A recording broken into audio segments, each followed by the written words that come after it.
မလေးကအတန်ကောင်းတယ်ပြီးတော့မှလည်း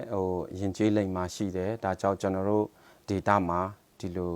တော်တဲ့လူတွေကိုမြေတောင်မြှောက်ပေးရမယ်ဆိုတော့အနေထားနဲ့ပေါ့နော်ကျွန်တော်တို့ကအဖြစ်ပြီးတော့လုပ်နေကြတာပေါ့လေရုပ်လေးလည်းအတင်းရှိတယ်ရင်ကျေးလိမ်မှဘာသာတရားကိုင်းဆိုင်တဲ့ညီမလေးဖြစ်တယ်ခုကျွန်တော်တို့တီးခတ်နေတာ Hope Music Band ပေါ့နော် Hope Music Band ကလည်းဒီအဲ့ဒီ data ပဲချင်းလူငယ်တွေပဲသူတို့ကလည်းသူတို့ရဲ့ရိုးရာဝတ်စုံလေးနဲ့တီးရခတ်ရတဲ့အခါမှာကားတဲ့လူတွေကလည်းရိုးရာဝတ်စုံလေးတွေနဲ့ကျွန်တော်တို့လည်းအတွန်ကွန်ဆိုင်ကောင်းကောင်းမွန်မွန်လေးလည်းလှုပ်ချင်တယ်ဒီသူတို့ဆိုရင်လည်းဒီချင်းပြည်နယ်ကနေအဝေးကြီးလာရတာဆိုတော့သူရဲ့စူးစမ်းမှုကိုလည်းအတိမတ်ပြုပေးတဲ့အနေနဲ့ပြည်သက်တွေအားပေးကြပါအောင်ဝိုင်းရံပေးကြပါအောင်ကျွန်တော်တို့ဆရာဦးအောင်ကလကကျွန်တော်ရဲ့လက်ဦးဆရာပေါ့နော်လက်ဦးဆရာဖြစ်တဲ့ဒီမတိုင်ခင်မှာကျွန်တော်တို့တခြားငငယ်တွေကလေ့လာနေခဲ့တာပေါ့နော်လေ့လာနေခဲ့တယ်ဒါမဲ့လည်းတင်နန်းအနေနဲ့တက်တာကတော့ဒီ MIFA မှာပဲတက်ဖြစ်ခဲ့တာပေါ့နော်ဒီရုပ်ရှင်ကားကြီးတောင်မှတကားရိုက်ထားတာရှိတယ်ကျွန်တော်ဟုတ်ကျွန်တော်မကြခင်ချပြပါမယ်အဲ့ကားဟုတ်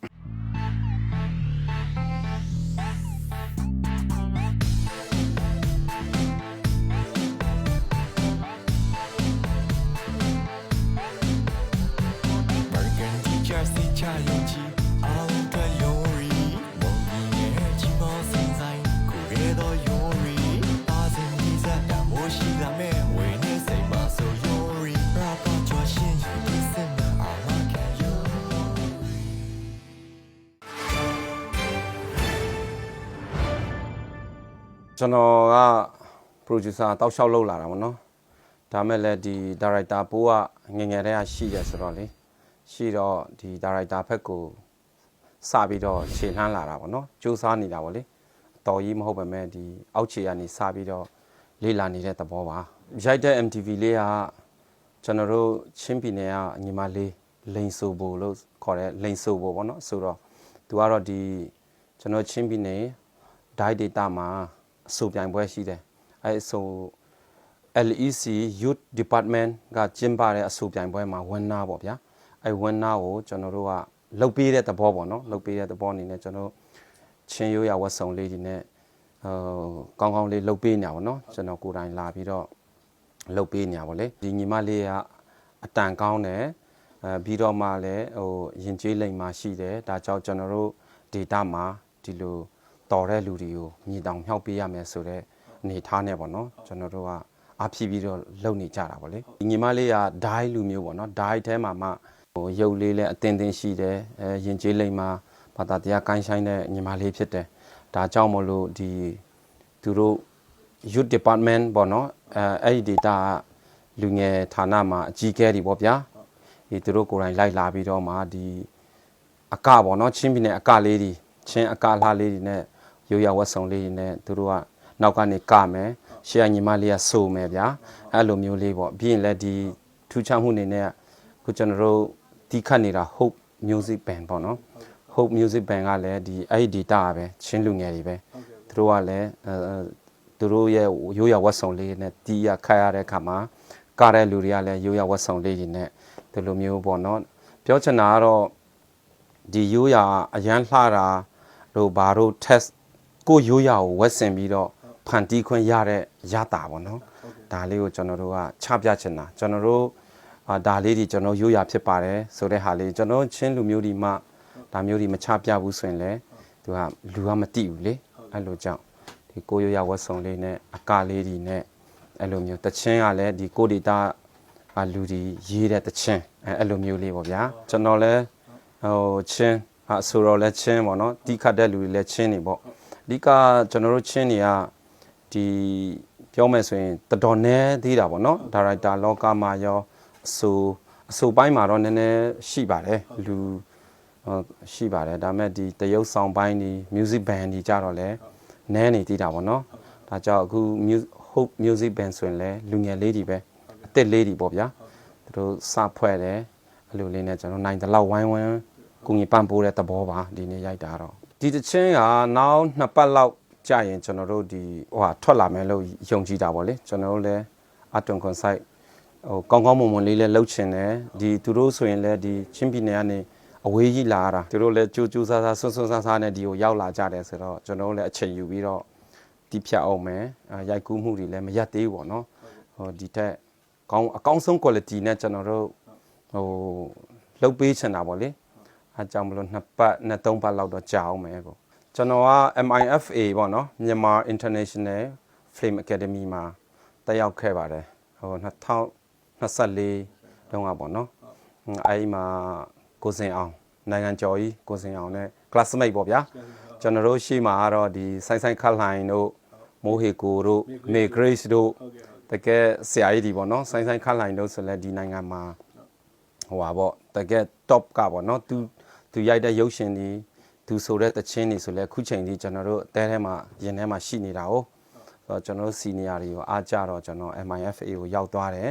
အဲမှာ director academy ပေါ့နော် academy Tassin Academy ဆရာဝန်ကိုလာကသူကဂျပန်မှာလဲ DOP ဘွားနဲ့10နှစ်လေ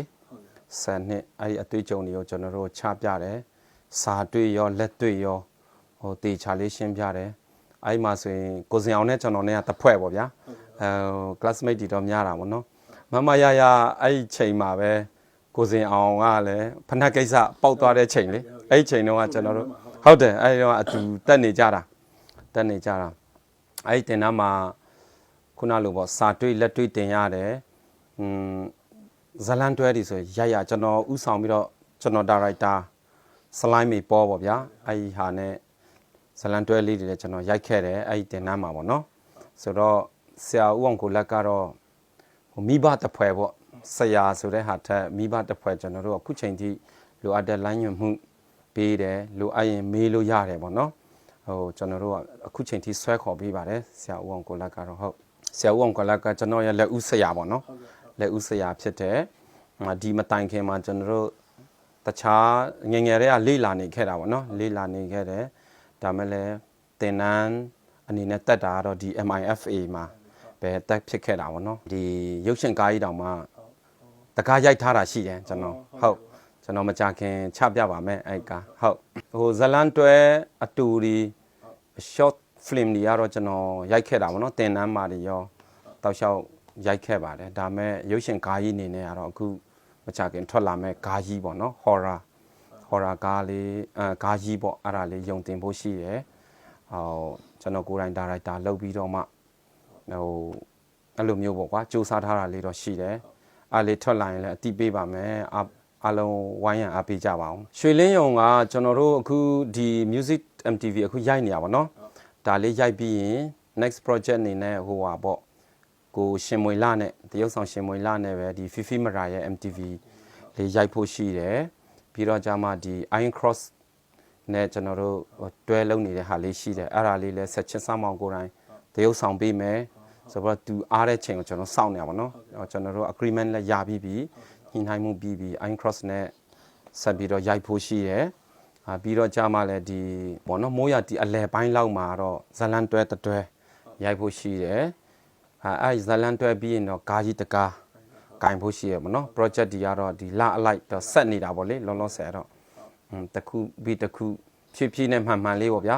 ကျွန်တော်ကြောက်လဲဒီအများကြီးပညာရှင်လည်းမဟုတ်ဘူးပြီးတော့ကိုယ်ရှိမှလည်းမရှိဘူးအမှုပညာမျိုးရိုးမရှိဘူးကျွန်တော်တို့ကစဖောက်ရတာဆိုတော့လေရွှေလင်းရုံအနေနဲ့အမှားယွင်းမဖြစ်အောင်ကြောင်မှဆိုမှမဖြစ်အောင်ဒီကိုအမှုပညာလောကသားတွေအတွက်စင်ချင်းနဲ့ဖြည်းနဲ့မှန်လေးပေါ့နော်အဲ့လိုလေးသွားနေပါရဲ့လို့အဲ့လိုပဲပြောချင်ပါတယ်ဟုတ်ဒီတချင်းလေးကဒီချင်းတချင်းပေါ့နော်ချင်းတချင်းထဲမှာမှဒီဒိုင်းတချင်းပေါ့နော်ဒီဒိုင်းတချင်းလေးထွက်လာရင်လည်းအားပေးကြပါအောင်ဒီရန်ကုန်ရောက်ဖို့ဒီညီမလေးဆိုရင်ဟို2 ပတ်လောက်ကြာတယ်ပေါ့နော်သူတို့မှလည်းအများကြီးကြိုးစားမှုပေါ့နော်ဟိုဇွဲလုံးလာဝရီယာအပြည့်နဲ့လာခဲ့ရတာပေါ့လေဆိုတက်ယုံနဲ့မရဘူးကျွန်တော်တို့ဆိုတော့သူရဲ့ကြိုးစားမှုကိုလည်းအတိမတ်ပြုပေးတဲ့အနေနဲ့ပရိသတ်တွေအားပေးကြပါအောင်ဝိုင်းရံပေးကြပါအောင်ကျွန်တော်တို့ချင်းလူမျိုးတွေအများကြီးဟိုဝေးလံခေါင်ဖျားပြီးတော့ဟိုနည်းနည်းဟိုပါပေါ့တောတောင်ထူထပ်ပြီးတော့ဗျာအခက်ခဲမျိုးရှိပေမဲ့ပေါ့နော်ကျွန်တော်တို့ယင်ထဲမှာဒီမြန်မာနိုင်ငံသားတွေနဲ့အတူထပ်တူထပ်မျှပေါ့နော်ကျွန်တော်တို့လည်းရှိပါတယ်ဟိုဝိုင်းရံပေးကြပါအောင်လို့အားလုံးကိုတောင်းဆိုချင်ပါတယ်